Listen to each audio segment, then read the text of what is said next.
Hindi ka inspired? Hindi ako inspired eh. Imagine mga bata ngayon, anong pangarap mo? Mag-DPWH. Contractor. Alam mo kasi yung mga old people, District so engineer. sa mga Discayas, markers of ano kasi sa kanila yun, di ba? Status and wealth. Correct. Yung luxury cars. Eh ngayon sa mga kabataan tulad ko, tulad natin, Sige lang, Jess. travel. No, tayo to. Oh, medyo baduy na. No, it's about experience. Yung mga luxury cars parang, Yeah, medyo. ang mahal ng maintenance. Correct. Saan mo igagarahe? Correct. O, di ba? Ba't ka pa bibili ng luxury car? Tsaka pwede ka mag-rent din yata eh. Di ba? Kasi na Mag-rent dapat ka mag-travel sa mag-flex space. ka lang. ganun. Sa pera nila. Sa pera nila. SpaceX, sasakay sila sa ano. Pero yung umbrella at yung Hermes leather ang hindi ko nakayanan eh.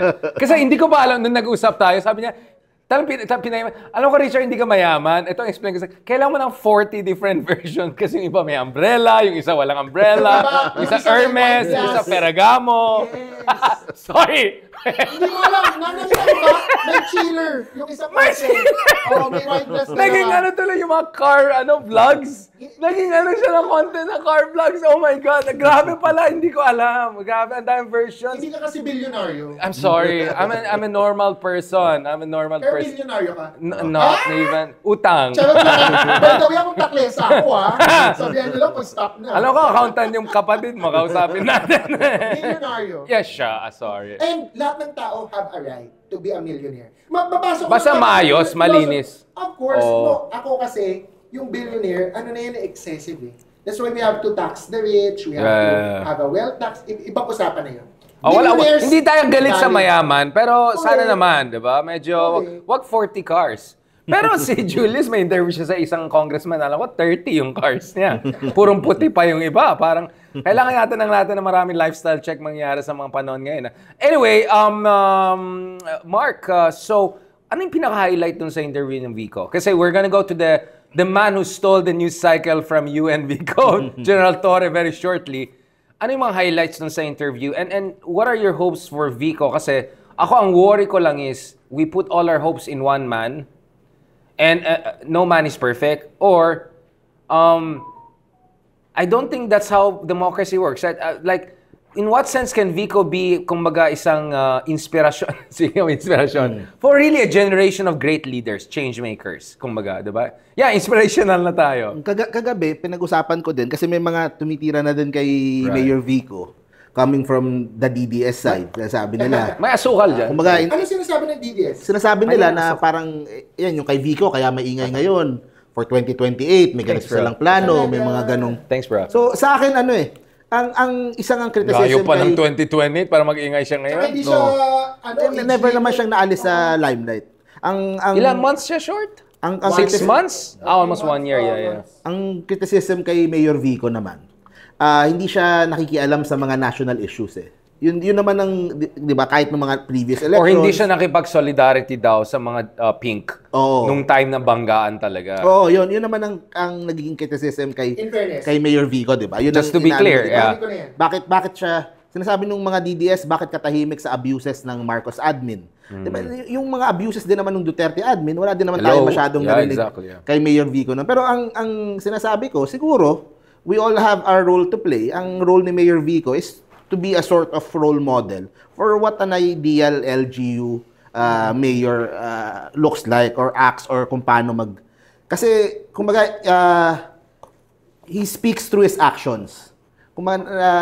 Magandang example for lahat ng papasok sa public service, lahat ng pangarap maging mayor, konsehal, o kung anumang posisyon yung gusto nilang takbuhin, na pwede palang gawin mo yung tamang bagay and mananalo ka pa rin.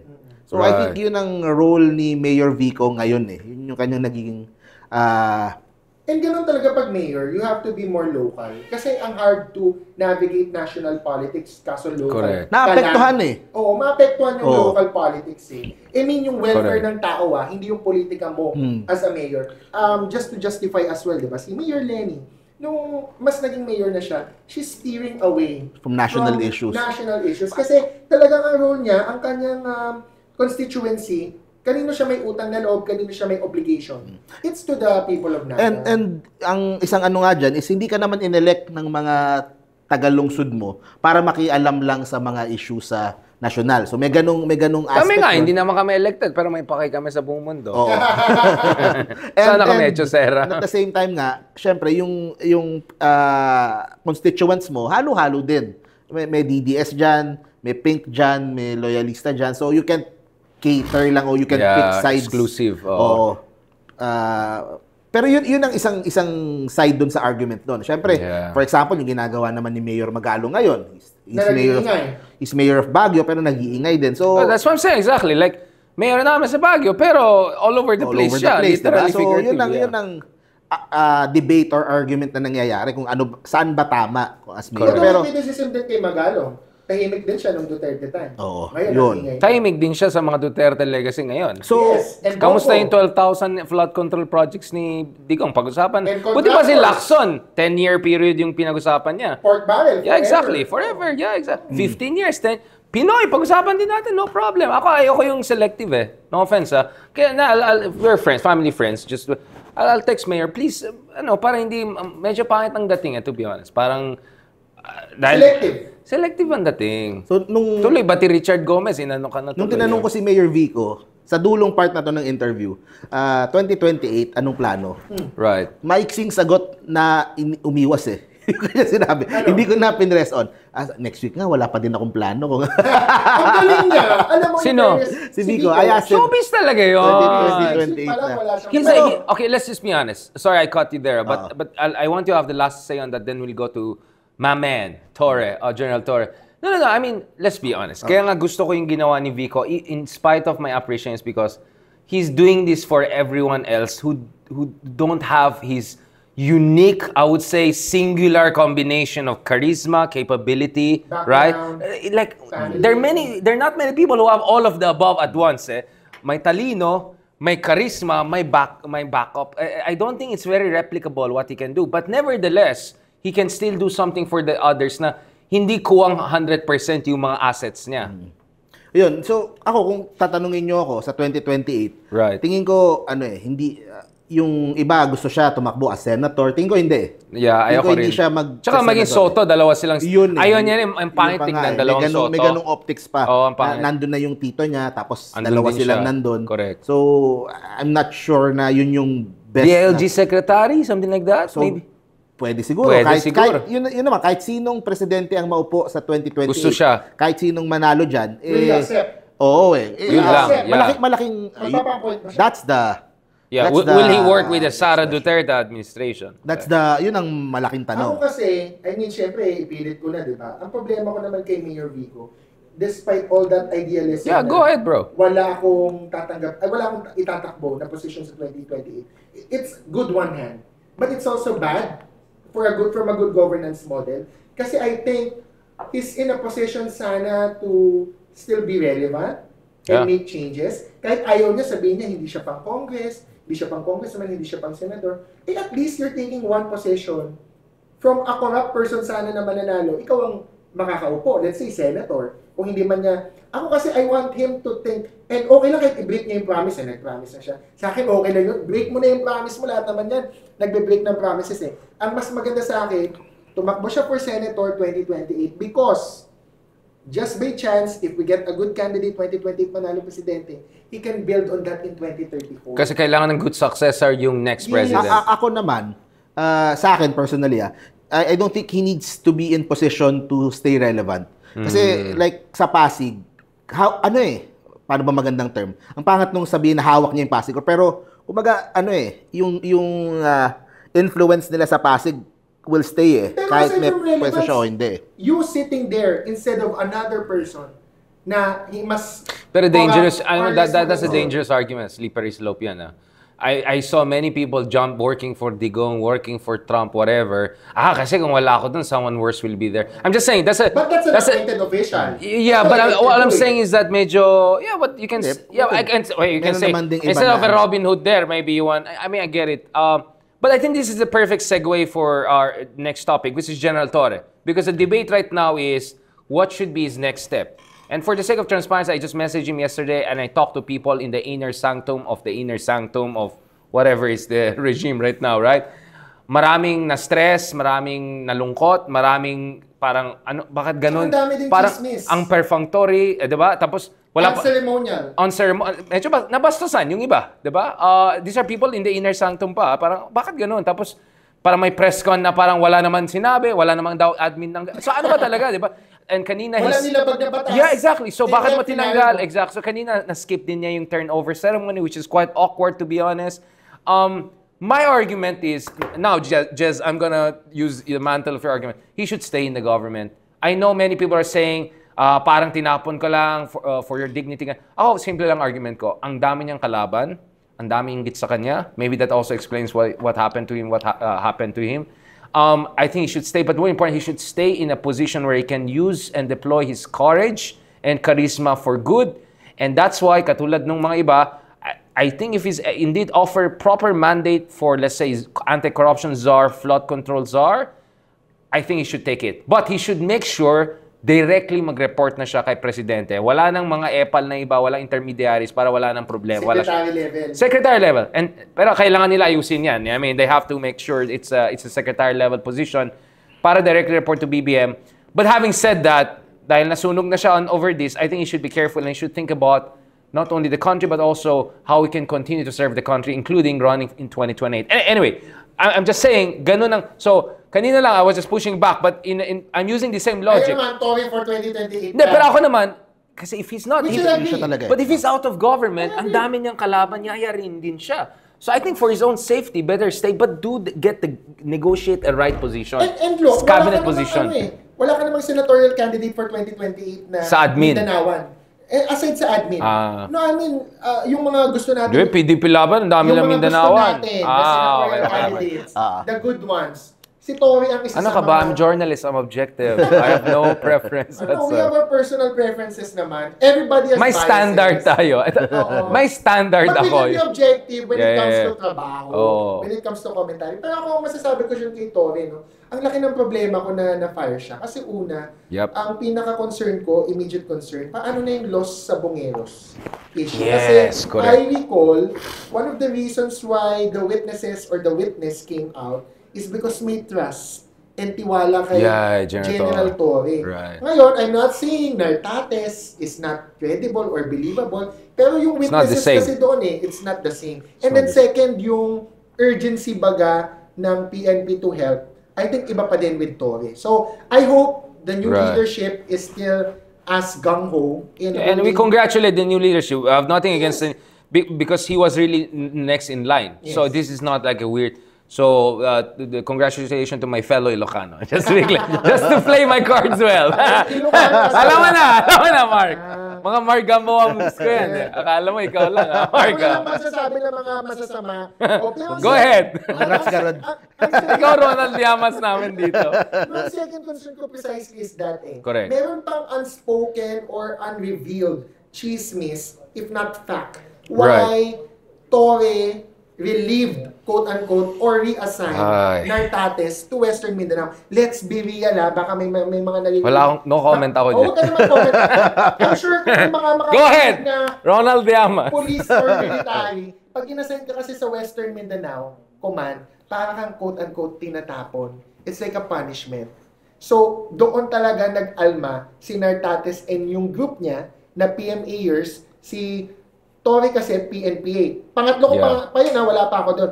Ang pangalawa ko is, ano yung reason bakit rini-assign ni Tory to Western Mindanao si Nartates? Unrevealed pa yun. Hindi pa natin nalalaman anong basis. So what are the speculations? Well, of course, ang sinasabi dyan is... Speculations lang yun, we're not saying anything, No, the only reason bakit mo itatapon yun doon is because ayaw mo siya in another area where allegedly he can do something that's not to your liking.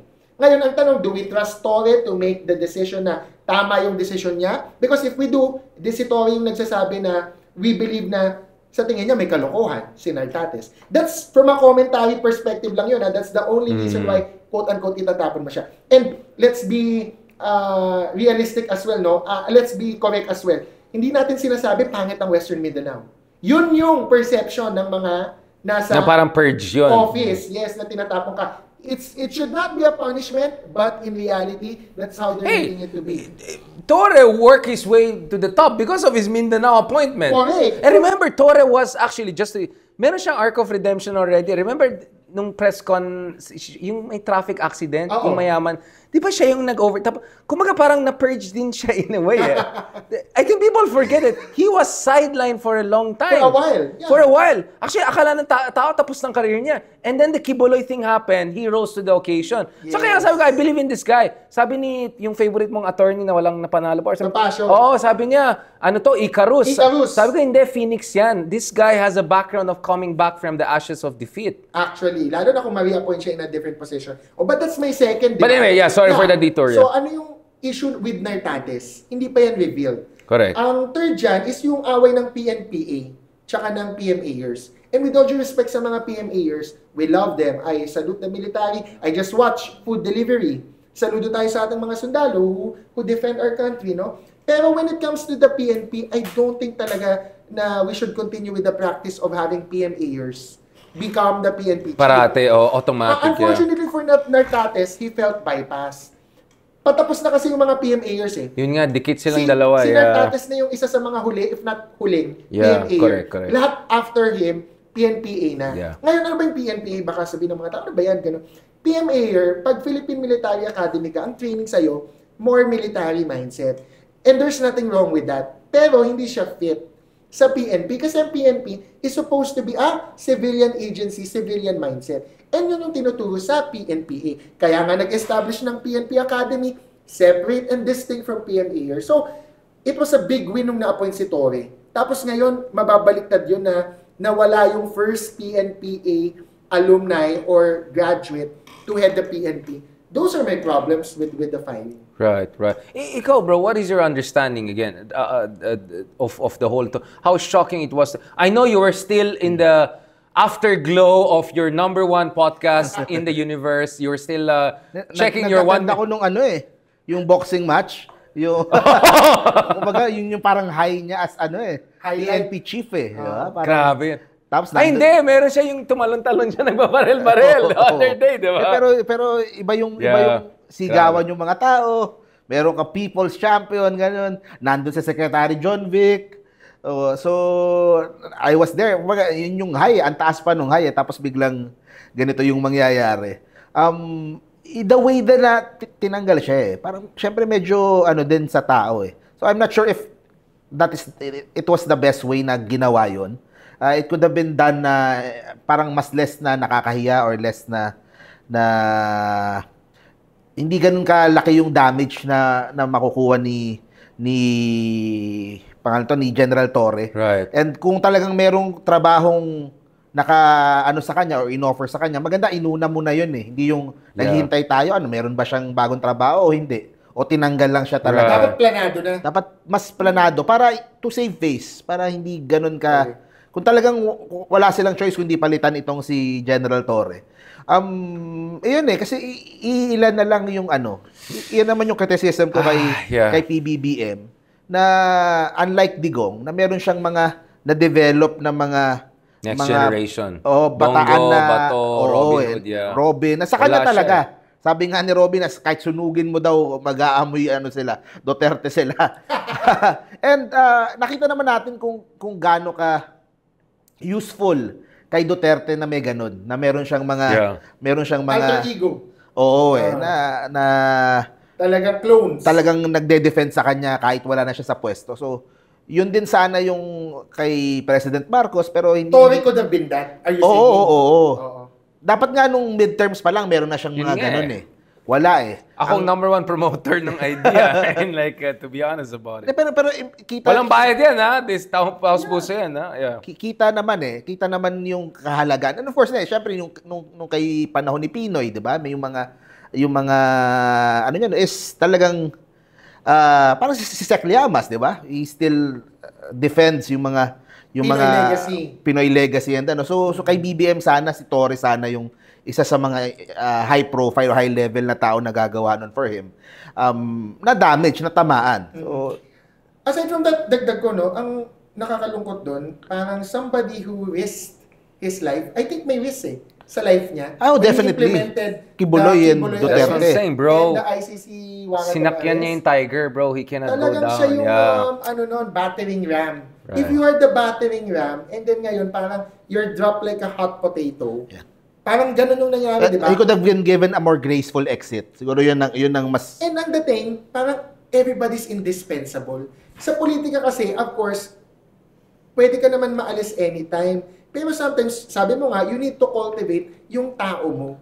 Kapag siya na-prove niya na nagawa niya yung mga kailangan mong ipagawa sa kanya. Kasi sino ba nagpagawa ng mga yon? I'm sure it was the administration na nagpagawa nun, di ba? And sabi nga ni Amy Marcos, may quote-unquote, Oplan Pursuit. Yun yung tawag nung in-implement yung ICC arrest. Oplan Pursuit. Oh, he followed your orders. He was willing to do it for you, but you're dropping him like a hot potato unceremoniously. So you're saying, everybody's dispensable. Nobody's indispensable. Paano yun in the next Ito pa nga years? yung pinakasikat niyang... Pinakasikat. High profile By far. Kaya actually, I like yung sinabi ni Ka-Percy, na parang, ang dami skandalo sa DPWH, Floodcon, ang tinanggal pa yung pinakamatino nyo. Yung parang napaka-off yung nangyari. High-performing PNP chief, Oo. yung low-performing DPWH secretary. Andyan pa rin. Andyan pa din. Although, who knows, maybe that will be the opening. But, And syempre, yun nga, kumbaga, paano itsura niyan in the future? Paano magiging loyal sa'yo or paano maging, di ba? Paano magtitiwala sa'yo? Magtitiwala sa'yo Yung na, iba mong appointees. if sundin ko lahat ng ginawa mo, di ba? Anytime pala baka pwedeng... mas maging lame duck siya ngayon. Kasi, let's say may gusto siya mangyari, paano magtitiwala yung mga tao na, sige, kung gagawin namin to for this admin, how are you going to protect us din naman? Di ba? Parang, yun yung dilemma negatives. niya. Mas lame duck siya ngayon. yeah, let's end on this note. This is very important. So, where does this leave the pink movement? What do you think of the Lenny Risa meeting? Because I'll go back to you, diba? We were quite worried the other month na things were getting out of control dito sa tawagin ko na lang principled majority membership ni Kiko and Bam. You had people supporting Risa, really showing disappointment and anger. You have the other side attacking Risa, even say the other side within the kakamping ka saying, wala naman tulong yan si Risa niyan, nanalo sila Bam, ganyan.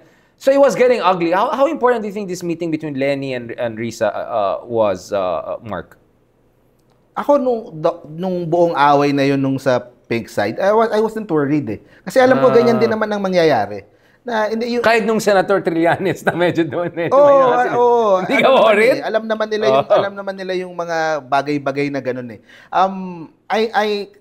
Siguro it speaks din dun sa level nung mga leaders ng pink na coalition na kapag kakailanganin, kapag it's time for them to come together, to unite, di ba? They could set aside yung mga petty na differences. And si Risa is always willing to toe the line. She's a team player, Hindi malaki ang ego niyan. Yeah. I can already assume na if Lenny says she's running, sobrang dali lang for Senator Risa to step back. Because ang dami namang alternatives for Senator Risa eh. Pwede siya ulit maging first nominee ng Akbayan. Oh, pwede naman siya mag-mayor ng some city. Malay mo. Pero feeling ko ito na yung last chance for progressive center-left part. Let's be honest.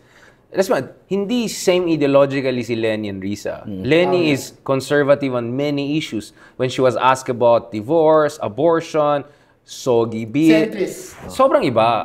You would even say center-right. I mean, this is a standard traditional Republican pre-MAGA position. In fact, Philippines is a more Reagan nation, many people would say, right?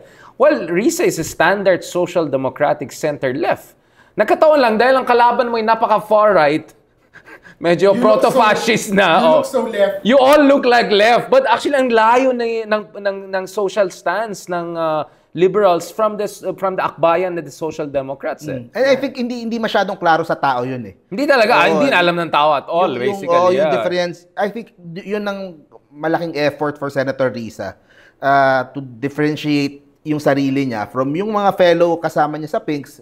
And like I said nga, kung sakaling siya yung maging standard bearer, siya yung maging presidente, what would Risa Ontiveros presidency look like?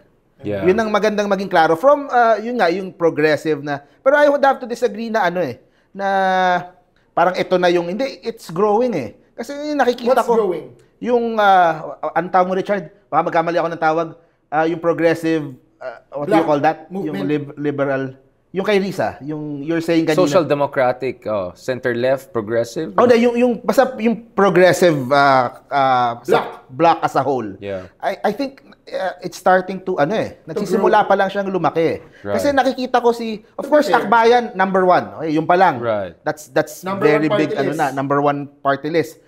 Maaring yung mga bumoto nga sa Akbayan, hindi sila ganun ka-aware kung ano ba yung, what does it mean to be progressive, to be But they would know from Chel Jokno what Chel Jokno represents. Kunwari, hindi nila alam talaga ideologically, hindi sila polsci, hindi nila kinakain ng politika, hindi nila alam yung mga concepts. But when they see Chel Jokno, ito yung gusto kong principles and politics. Yun mismo. Ayun, so yun pa lang malaking bagay na. Pero nakikita ko kunyari sila Ellie sa San Fernando, sila yung patuloy na pagtaas ni Luke Espiritu. So Heidi Mendoza. Si Heidi ba? Iba pa. Hindi, not necessarily on that. Hindi siya center left. Ay, hindi siya left. On that progressive. No, I had her last night and Heidi was very clear na she's very conservative on certain issues and we discussed yung Sogi. And she seemed, sabi niya bukas siya to engagement, but I think she also felt the heat on that. Even ako, I'm medyo careful ako dun. Because I'm a bit more conservative. Ako naman kasi intersectional understanding ko. There are gonna be economic issues na mas left tayo. Social welfare, progressive taxation, and then there are gonna be economic issues. And there are gonna be social issues like divorce or abortion na baka some of us are more conservative ka pala. And also on foreign policy, I'm very critical of China and Russia. Usually mga leftists ay medyo friendly sa Russia, anti-US, but so basically apologize for China and Russia, right? Ako hindi, pro-Ukraine ako very strongly pro-Ukraine ako. Yun, so I feel na simula pa lang ng rise nung progressive movement sa Pilipinas, mas na-appreciate pa lang ng tao. Right. Maaring ibang way nga kasi nakikita nila si Chel Jokno, pero nagugustuhan nila, I like that. Nakikita nila yung Ellie San Fernando, na ay gusto ko yan ano ba yung pinaglalaban niya na yan? Nung una nga hindi klaro ano ba tong si Ellie, DDS ba to, kakamping ba to? Akala ng mga iba DDS. Akala ng iba, 'di ba? Pero habang tumatagal, hindi labor pala tong si Ellie. Wala siyang labels. Ano lang siya, labor. Yun ang parang si Luke Espiritu. Yun ang kanilang pinaka nag-identify sila na where they stand politically. The progressive movement is going. Yun. And it's stepping out dun sa, kasi nasanay na for the longest time is puro rally, di ba? Puro picket. Ganun ang Pero hindi na yan ang tactics Hindi na. Diba? Nagka-tulfonization na ng Social media. Online. Nakita na, yung si Tulfo nga kaya ganyan kalakas si Tulfo kasi siya yung nilalapitan ng mga manggagawa. Kung tutuusin, ang sinasabi ko nga kila Ellie, sa mga ibang sa progressive, dapat kayo yun. Dapat pag may reklamo yung manggagawa, sumbong dapat sa mga progressive na movements. Pero nangyayari, kay Tulfo sila pumupunta. And I think umahabol yung progressive na movement. For Risa to be the standard bearer 2028. But, again, ang politics lang talaga doon is if Lenny is not running, she needs to inform. And she needs to anoint Risa. Yun. Sa akin, walang masama na Happy birthday to you.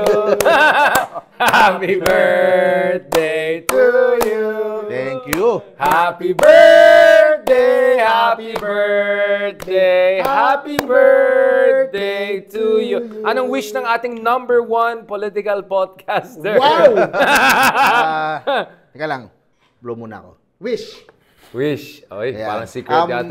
Secret yung wish ko, pero it has something to do sa 2028. Yun na! Alam na! Alam ko na! Parang nung previous birthday na, tumakbo siyang senador. Parang alam ko na saan papunta ito. Thank you so much, brother, for being who you are.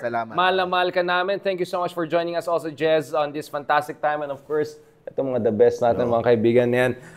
Booyaka siya. Mark, back na tayo. Let's end this episode. So, Mark, anong wish mo for the progressive movement?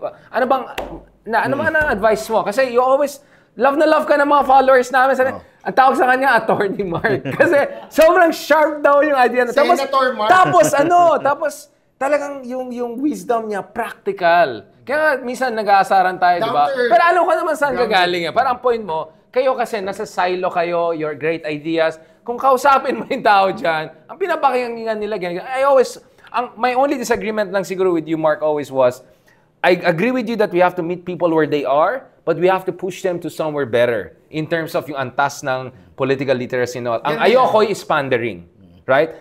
Alam ko, natatalo tayo sa numbers, pagdating sa pandering, disinformation, but I never cared. Parang ang point ko is, if you're on the right side, eventually things will turn in our favor. And salamat sa lahat ng mga followers and salamat sa iyo. But again, thank you to your wisdom, brother. Anong advice mo sa lahat ng mga pink progressives and also mga nagvo-vlog for good governance? Siguro maganda yung sinabi mo. Kasi after nung interview ko kay Vico, so iikot ko doon, naiisip ko din na may mga pagkakataon na sometimes na parang ito yung nakasanayan natin, ganito kurakot yung system. Merong times na parang tinatanggap mo na lang yung sistema na wala na tayong magagawa. Ano na natin, ganyan talaga yan, ano talaga yan eh. So, doon pumapasok yung mga tulad nila Mayor Vico Soto na to show us na hindi mo kailangan tanggapin yung status quo. And siguro yun yung maganda. That's why I look up to Vico din. Kasi kahit ako, maraming pagkakataon na parang I give up din. Hindi, wala na. Yan na talaga yan. Parte na yung corruption sa atin. So, sa akin, wag tayong mawalan ng pag-asa. This is a long game. Hindi madali na alisin yung decades-long na sistema ng corruption sa bansa. Pero, unti-unti, makukuha din natin yung tamang balance, tamang formula to improve yung bansa natin. Ang gusto ko lang naman, syempre, sa little time na meron tayo dito sa mundo is ma-improve natin. Nag-emotional. Ma-improve natin yung bansa from where we started. Senador talaga. Senador 2028. BBM. BBM. Gamboa! Mark G. Billionaire. Attorney Jez, ano yung mga parting words natin to our amazing people, beautiful people, wonderful followers? There's a lot of reason to hope. Yep. Ang daming reason to hope.